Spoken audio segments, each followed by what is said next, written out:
ஐயோ அப்பா, என் அப்பாவுக்கு என்ன ஆச்சு, உண்மையை சொல்லுங்க அப்படின்னு வந்து இந்த பக்கம் வந்து சுரேஷ்கிட்ட வந்து கோவமா இப்போ ராஜி பேசும்பொழுதே அந்த பக்கம் வந்து ஒன்றும் இல்லை, நான் சொல்கிறத மட்டும் கேளுங்க, என் கூட தயவு செஞ்சு வா அப்படின்னு இந்த பக்கம் சுரேஷ் பேசிக்கிட்டு இருக்காரு. இதில் இந்த ப்ரெடிக்ஷனுக்கு முன்னாடி தான் வந்து பார்த்தீங்க அப்படின்னா ரோட்டில் ஒரு சின்ன ஆக்சிடென்ட் ஆகும் பொழுது கதிருக்கு ஹெல்ப் பண்ணி இப்போ வந்து என்னாச்சு, உங்கள் பேர் என்ன சொன்னீங்க அப்படின்னா கதிரவன், சரி இப்போ இல்லை உங்கள் மாமனார் எங்கே இருக்காருன்னு சொன்னீங்க அப்படின்னு கேட்கும்பொழுது தான், இல்லை மாமனார் வந்து இந்த ஹாஸ்பிட்டலில் தான் இருக்காரு, நான் அதனால தான் இங்கே எதிர்த்தாப்பில் இந்த மெடிக்கல்ஸ்க்கு வந்தேன், நான் அந்த ஊரே கிடையாது சிவகங்கை கிட்டக்க அப்படின்னு வந்து அவர் சொன்னதுக்கப்புறமா சரி சரி சரி நீங்கள் போங்க போங்க, நான் வேணா உங்களை ட்ராப் பண்ணிடவா அப்படின்னா, இல்லை இல்லை பரவாயில்ல அப்படிங்கும்பொழுது, இல்லை இல்லை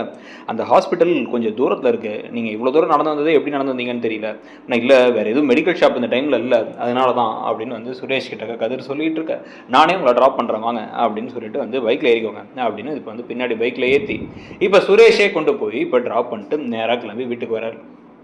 வீட்டுக்கு வந்தால் வீட்டில் வந்து எல்லாரும் வந்து இப்போ திருப்பி மலரை போட்டு வேலை வாங்கிக்கிட்டு இருக்காங்க. மலரை வந்து நைட்டு சாப்பாடு இதெல்லாம் செஞ்சிரு அப்படிங்கிறாங்க, இந்த தோசையை ஊற்றிடு இதெல்லாம் வந்து பண்ணிவிடு, எனக்கு சப்பாத்தி வேணும் அப்படின்னு ஒவ்வொருத்தங்களா ஒன்று ஒன்றா கேட்க, இப்போ சுரேஷ் ஏற்கனவே மதி சொன்னதை ஞாபகத்தில் வச்சுட்டு, அண்ணி எனக்குன்னு ஸ்பெஷலாக எதுவும் வேணாம், மற்றவங்களுக்கு என்ன செய்கிறீங்களோ அதுலேயே எனக்கும் எக்ஸ்ட்ரா ஒன்று கொடுத்துருங்க அவ்வளோதான் அது போதும் அப்படின்னு அவர் சொன்னதுக்கப்புறமா எல்லாருமே வந்து ஒரு மாதிரி ஷாக்காகி திரும்பி பார்க்குறாங்க. மதிக்கானா புரியுது நம்ம சொன்னது வேலைக்கு ஆகுது, அவர் நம்ம சொன்னதை காது கொடுத்து கேட்க ஆரம்பிக்கிறாருங்கும் போது லைட்டாக மதி மனசும் மாறுது. இது கடையில் தான் வந்து பார்த்தீங்க அப்படின்னா வந்து இப்போ கதிர் இப்போ ஹாஸ்பிட்டலுக்குள்ளே போனோன்னா அந்த ஏன் சார் அட்டெண்டர் கூடவே இருக்கணும் சார் அப்படின்னா, இல்லைங்க நாங்கள் வேறு யாரும் இல்லை, டேப்லெட் இல்லை, அவங்க அதுக்கு சொன்ன கிளினிக்கில் இல்லை, அதனால தான் நான் தனியாக ரொம்ப தூரம் போக வேண்டியதாகிடுச்சு, இப்போ வந்துட்டேன் நான் அப்படின்னு சொல்லிட்டு வந்து கொடுத்துட்டு நான் பார்த்துக்கிறேன் அப்படின்னு உள்ளார போனால், அவர் வந்து எனக்கு இன்னும் கொஞ்சம் ரொம்ப இப்போ தான் அந்த பெயின் கில்லரோட எஃபெக்ட்லாம் போகுது, லைட்டாக வலிக்கிற மாதிரி இருக்குது சர்ஜரி பண்ணது எல்லாமே அப்படிங்கிறாரு அவர். உடனே வந்து இல்லை அப்படி தான் இருக்குமா, ஆனால் உங்களுக்கு நைட்டே வந்து திருப்பி டேப்லெட் கொடுத்துருவாங்களாம், கொடுத்துட்டு அப்புறம் திருப்பி அந்த இதுவுமே வந்து ஏற்றிடுவாங்களாம் அந்த மருந்துமே, ஆனால் ஒன்றும் பிரச்சனை இல்லை உங்களுக்கு எல்லாம் சரியாயிடும் கவலைப்படாதீங்க, இன்னும் 2 நாள் தான் கிளம்பிடலாம் அப்படின்னா, இல்லை 2 நாளில் யாராச்சும் கால் பண்ணாங்கன்னா என்னால் ஒழுங்காக பேசக்கூட முடியுமான்னு தெரியல, என் வாய்ஸ் ஒரு மாதிரி இருக்குன்னு கண்டுபிடிச்சிருவாங்களான்னு பயமாக இருக்குது அப்படின்னா, இல்லை இதுக்கப்புறம் என்ன நீங்கள் வந்து உங்களுக்கு உடம்பு சரியில்லைங்கிறது தெரிய வேணாம்னு நினச்சிங்க, உடம்பு சரியாயிடுச்சு இதுக்கப்புறம் தெரிஞ்சாலும் பிரச்சனை இல்லை, இருந்தாலும் என் மூலமாக தெரிய வராது, 2 நாள் தானே எப்படியாவது சமாளிச்சுக்கலாம் அப்படின்னு சொல்லிடுறாரு. சொல்லி முடிக்கும் போது தான் இங்கே வந்து பார்த்தீங்க அப்படின்னா வந்து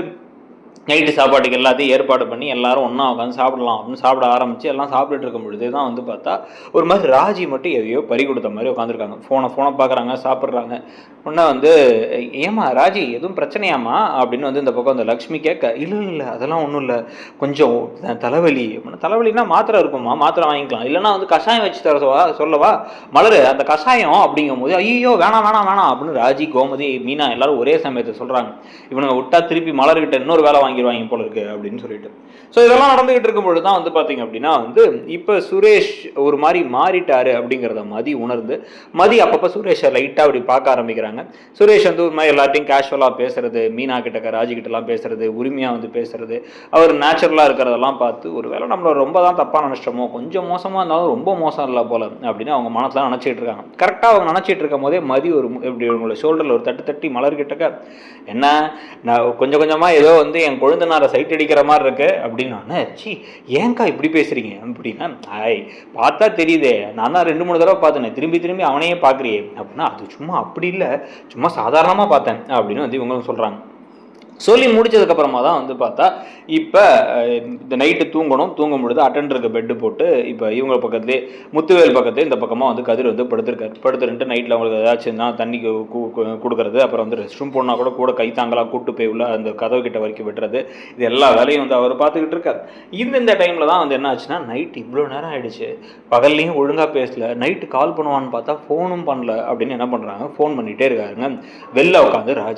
ராஜி ஃபோன் எடுத்து இப்போ கதிருக்கு பண்ணால், கதிர் அப்போ தான் வந்து இவரை ரெஸ்ட் ரூம்குள்ளே அனுப்பிட்டு ஐயோன்னு சொல்லிட்டு சக்குன்னு ஓடி வந்து ஃபோனை பார்க்குறாரு.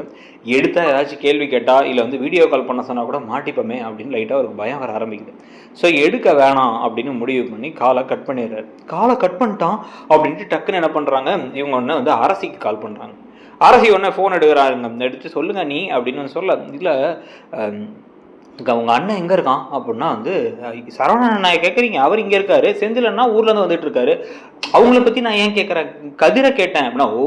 உங்கள் கணவரை கேட்டிங்களா, அப்படி சொல்லுங்கள், உங்கள் ஹஸ்பண்ட் இங்கே இல்லையே, அவர் தான் சவாரிக்கு போயிட்டாரே, வரவே இல்லையே, 2 நாளாக காணோம், வீட்டுக்கே வரல, நம்ம சாயங்காலம் போல பேசும்பொழுது வந்துடுவேன், நாளைக்கு இல்லை நாளானைக்கு வந்துடுவேன் அப்படின்னு சொன்னோம். அப்படின்னு எங்கே போனதா சொன்னார் அப்படின்னா வந்து சேலம் அப்படிங்கிறாங்க. தஞ்சாவூர்னு என்கிட்ட சொன்னான், எனக்கு எல்லாமே தப்பாக இருக்குது அப்படின்ட்டு வந்து இவங்க சொல்ல, அப்படி இருக்காது, நீ சும்மா நீங்கள் ஏதாச்சும் பரீட்சை டைமில் ஒரு மாதிரி கன்ஃபியூஸ் ஆக வேணாம்னு ஏதாவது சொல்லியிருப்பாரு அப்படின்னு சொல்லிட்டு ஃபோனை வச்சிடுறாங்க அரசி. ஆனால் இவங்களுக்கு ஒன்றுமே புரியல, நைட்டு தூங்காமல் வெளில உட்காந்துருக்காங்க. இந்த சமயத்தில் வந்து பார்த்தா ரூமில் எல்லாரும் வந்து தூங்க வச்சுட்டு எல்லாத்தையும் இந்த ஒவ்வொருத்தங்களையும் படுக்க வச்சுட்டு இப்போ சுரேஷ் வந்து வெளில வர்றாரு. வெளில சுரேஷ் வந்தவர் இங்கே பார்த்தா அப்படி வந்து ராஜி தனியாக உட்காந்து ராஜி அப்படியே ஃபோனை பார்த்துட்டு உட்காந்துருக்கத பார்க்குறாங்க வாசலில். ஒன்று நீ தூங்கலையாம்மா அப்படின்னு வந்து சுரேஷ் கேட்க, இல்லைண்ணா இங்கே என்ன நடக்குதுன்னு எனக்கு ஒன்றும் புரியல, அந்த கதிர் ஃபோனே எடுக்க மாட்டான், நான் சொன்னேன்ல அப்படின்னா வந்து ஏமா ஏதோ வேலையாக இருப்பார், அவர் தான் சவாரிலாம் போகிறாரு, கொஞ்சம் டயர்டாக இருந்திருப்பாரு, அதனால தூங்கியிருப்பாரு, ஃபோனை எடுக்காட்டி பரவாயில்ல கட் பண்ணுறான் அப்படின்னு சொல்லிட்டு எத்தனை தடவை தான் அவனுக்கு கால் பண்ணுறது அப்படின்னு வந்து ஃபோனை காமிச்சா, ஃபோனை பார்த்த உடனே ஷாக் ஆகிட்டு, இது யார் அப்படின்னா இதுதான் கதிர் அப்படின்னா, கதிர்னா கதிரவன் அப்படின்னு வந்து இவங்க சொன்னதுக்கப்புறமா வந்து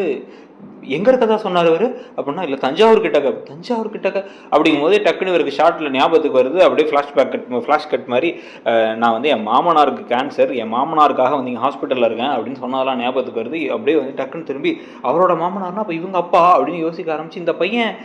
சென்னையில் தானே இருக்காரு அப்படின்னா, சென்னையில் அப்படின்னா, ஆமாம் நான் இப்போ தான் பார்த்தேன் ஹாஸ்பிட்டலில் உங்கள் அப்பாவுக்கு ஏதோ உடம்பு சரியில்லைன்னு, அவங்க அப்பாவுக்கா, இல்லை உங்கள் அப்பாவுக்கு அப்படின்னு, என்னாச்சு எங்கள் அப்பாவுக்கு அப்படின்னு இவங்க ஷாக் ஆகிறாங்க. உடனே டக்குன்னு நீ வாமா சொல்கிறேன் அப்படின்னு டக்குன்னு பைக் எடுத்து 2 பேரும் வேகமாக சரன்னு கிளம்பி போகிறாங்க. கிளம்பி போகும்போது போகிற வழியெல்லாம் ஒன்றுமே புரியாமல் ராஜி கதிர் கால் பண்ணிட்டே இருக்காங்க. கதிர் ஃபோனை கட் பண்ணிட்டு ஃபோனை சைலண்டில் வச்சிடறாரு. இந்த பக்கம் வேறு வந்து முத்துவேல் யார் அப்படின்னா, ஒன்றும் இல்லை அப்படின்னு இவர் சமாளிச்சுக்கிட்டு இருக்கும் பொழுதே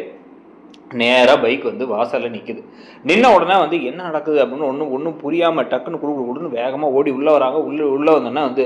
முத்துவேல் நீங்கள் ஒருத்தர் அட்மிட் ஆகிருக்காரு அப்படின்னு வந்து சொல்ல, இந்த மாதிரி திடீர்னு நைட் நேரத்தில் வந்து விசிட்டர்ஸ்லாம் அலோவ் பண்ண மாட்டோமா அப்படின்னு அவங்க சொல்லும் பொழுதே டக்குன்னு பின்னாடியே இவர் வராரு. இப்போ தான் டியூட்டிலேருந்து வந்தவர் வேறு. ஸோ இன்னும்